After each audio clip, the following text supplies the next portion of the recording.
materials for a Wheg-bot. We're going to start out with a couple of paint sticks, 12-inch paint sticks. We're going to have a bunch of number 10 washers, small washers. We're going to use a 1-inch machine screw with a wing nut, 2 3/4-inch machine screws.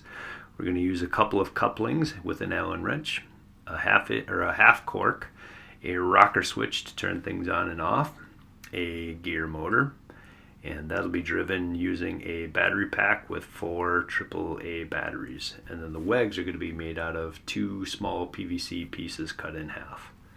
Not pictured as a zip tie.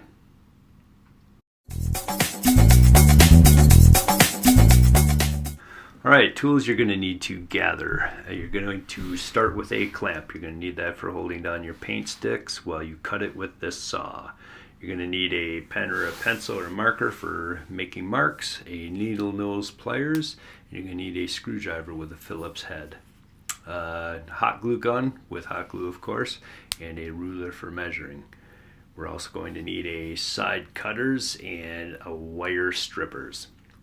We're also going to be using a drill or electrical tape, and then we're going to use a drill with an 1/8 inch bit as well as a 3/16 inch bit. Alright, if you are soldering, you'll probably need some helping hands. You're definitely going to need some solder and a soldering iron, and then I highly recommend having tip tinner to keep the tin or the tip of the soldering iron working. You're also going to need something to cut with.